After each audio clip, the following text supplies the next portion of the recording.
A man who said you were the greatest of all time recently was Ric Flair.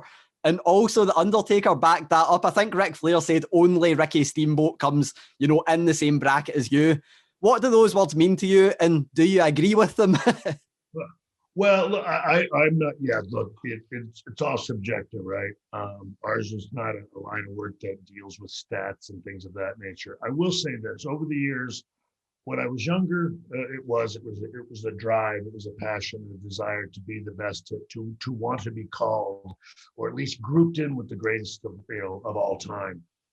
As you get older, you begin to realize that honestly, it's the guys that I was in there with. It's sort of, again, I can only assume that, in our world here, the Tom Brady's, the Michael Jordans, they very much, and I never want to ever have it sound disrespectful, I greatly appreciate the people, the fans, or, again, even sports writers, or, people thinking you're the best or the greatest, which is very nice. But for me, it means the most to hear it from the guys that I was in the ring with, because those are the people you feel truly know the difference, and again, could feel the difference. I mean, I think that's one thing that, I don't know. I always wanted at least guys' experience with me inside that ring to be something they'd always remember. That it was just, for some reason, being in there with me was, I don't know, easier, special, and a bit more, I guess, natural and comfortable, and of course something that they could look back on and be happy about. So hearing it from my peers is clearly, the best thing to me. But I also do know that stuff is, again, it's here today and gone tomorrow. So it's not something I really think about that much anymore. It's just very nice. I look back on what I think is a really wonderful career that I feel very fortunate to have had. Yeah, and you mentioned that word had. You say that in past tense. During the Last Ride documentary, Undertaker kept speaking about how jealous he was that you managed to walk away from the business. You then came back for one match. Is that something that bothers you, that one match in Saudi Arabia with Undertaker, Triple H, and Kane? Or is it something that you're like, it's fine, I still have retired on my own terms? Is there that little inkling that you want to come back for another one to retire on another last match? No. Like I said, I guess I do. And I guess that's the thing. I can compartmentalize that. I don't know if it's fair, but I can. And look, and I do understand that. I think that's one of the reasons I was able to walk away and be at peace, unlike a lot of people who have struggled with that. And I do understand it. But even that second one, it felt, again, just like its own entity unto itself. It had nothing to do with, really, to me, one more match. It was about going out there and having an experience with, my guys. You know what I mean? It was sort of like just I don't know. It's like, saying to somebody like, so you graduated high school? Yes, but I'm going to go back for my 10-year reunion. And I'm still going to do that, but doesn't mean I'm going back to high school and I want to go through it again. So I guess that's how I looked at it. It was an experience that I just wanted to have special with these guys. And as I say, I still look at my retirement and all of it again with nothing but complete joy and satisfaction. And I have since, all those years, really begun to understand and appreciate how special that was for me, because so many guys have struggled with it in the past. I love that analogy of your high school reunion, going back for one more to have fun. The one that stands out for me, obviously, your retirement match was incredible, but WrestleMania 25 with Undertaker for me is probably the greatest WrestleMania match, maybe the greatest wrestling match of all time. I want to ask about that. Is that a match that you look back on and go, that's the one, that was the greatest match ever? Or do you just think it was just another day at the office? Well, so certainly not just another day at the office. I can say that I do. It was very special. And again, those things that, are the greatest, again, you ask 10 different people, you get 10 different answers. Yeah. What I do know is that's the one for me that felt, that's what enabled me to walk away. That's what enabled me to have that piece of going back, even though, again, I did one more but that was the one that just put everything in here in perspective, that gave me the ability to say, this part of my life is done, and I'm now looking at moving into the future. And so for that, it was one of the greatest moments, certainly professionally, that I've ever had, because that's important. This line of work is awesome, and when you do it for a reason, because it's a part of you. And that is, as we discussed, it's very hard to leave that behind. So again, that, like I said, that's why that moment is very, very special to me. There's one thing about, the WrestleMania 26 match that's always played on my mind, and I feel like I'd be remiss not to ask you about it. Obviously, you knew you were retiring at the end of that match. Another match on that card was Bret Hart versus Vince McMahon, and one of the most talked about things in your career, Bret Hart's career, and Vince McMahon's lifestyle. Was there ever a moment that you were meant to be involved in that match, or was it the kind of thing where it's like, we know Shawn Michaels is retiring, so let's just not have him part of it? Was it ever discussed? No, not to my recollection. No, that was a 100% total separate thing, and I'm sure creatively, I don't even think someone would have talked about that, because of course you've got the I quit match, or the career threatening match, whatever it was we called it. So I'm certainly they wouldn't want to mix, have there be any confusion between the two. So no, no, and like I said, to me again, it was so great to have Bret back. To be perfectly honest, so I think that was kept totally separate than anything else. Yeah, definitely. And that, it allowed you to have the perfect retirement. Another perfect retirement you were involved in was the aforementioned Ric Flair, and that "I'm Sorry, I Love You," which is probably one of the most emotional moments in wrestling history. Was that something you thought up before, or was it something spontaneous? How did that come about? Well, so I told the story. So a lot of it, again, it's when I know what I'm doing at WrestleMania, there's always a point to which it's something it comes to me. And so I woke up in the middle of the night at home at 2:00 in the morning, and I just had all these thoughts. So I started writing it down.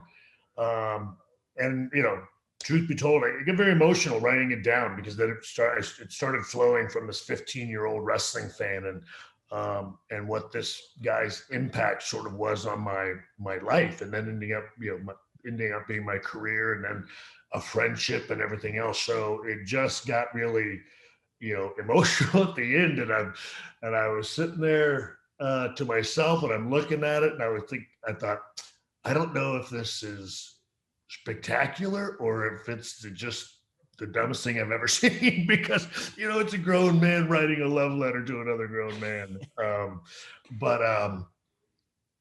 So I just gave the overall concept to Michael Hayes and to Rick, and of course they both just got very quiet and like, it's beautiful, it's beautiful. And so, like I said, and it wasn't, like I said, it was more conveying the emotion of all of that than ever actually saying it. It wasn't like in my notes, like, and then at the end, I'll say, I love you, I'm sorry, and kick him. And so, yeah, a lot of that was, again, it really was, it was just a combination of it.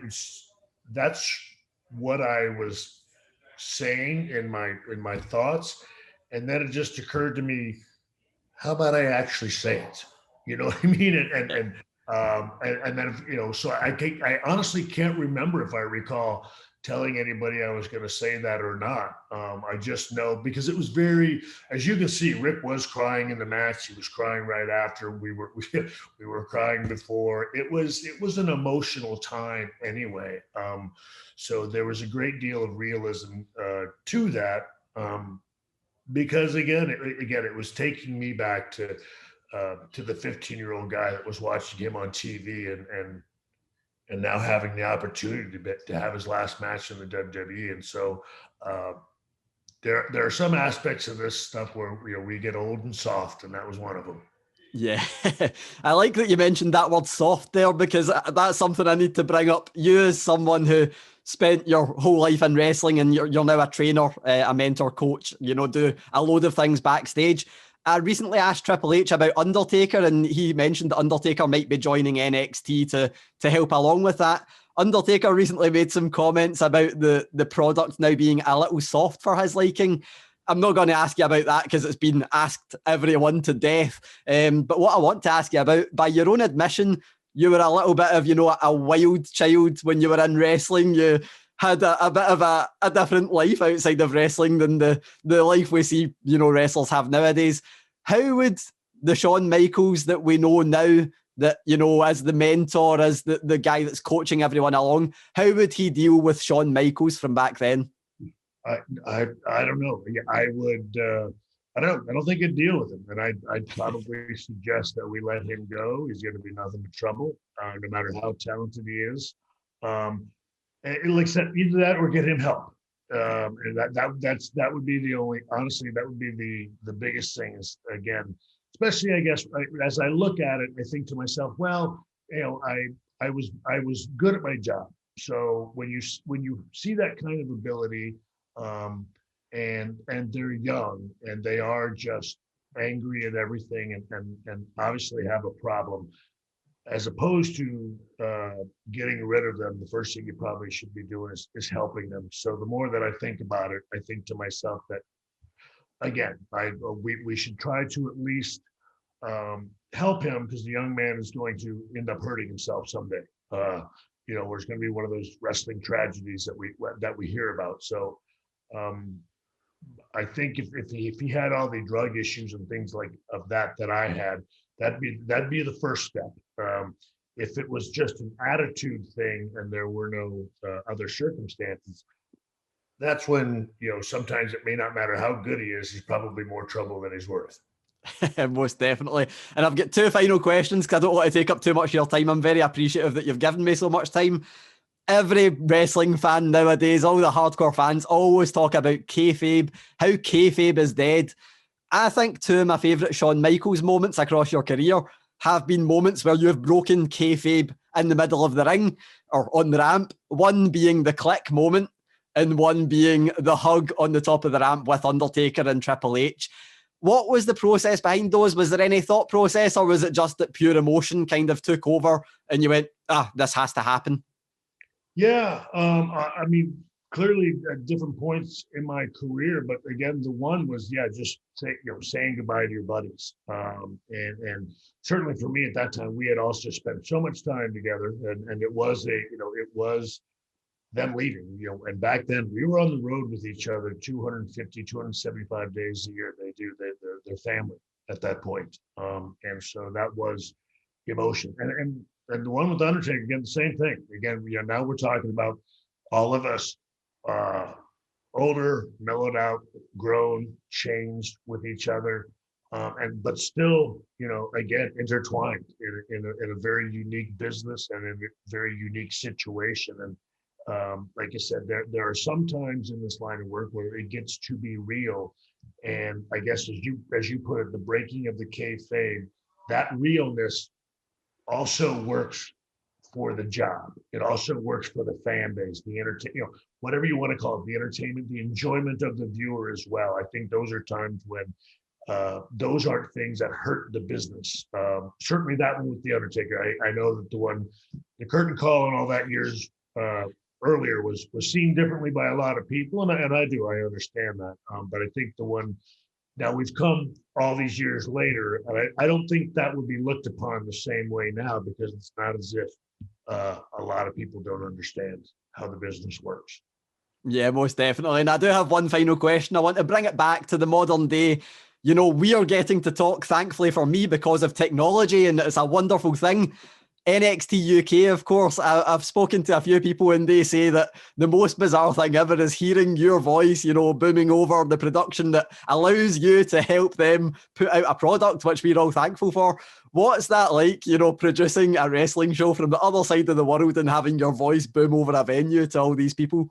Yeah, at first it was pretty challenging. Again, just trying to, obviously, it's very hard not being there, wanting to be there and to convey the passion. And also, again, we enjoyed going over there. I love our talent over there. I mean, I'm connected to them in a I don't know.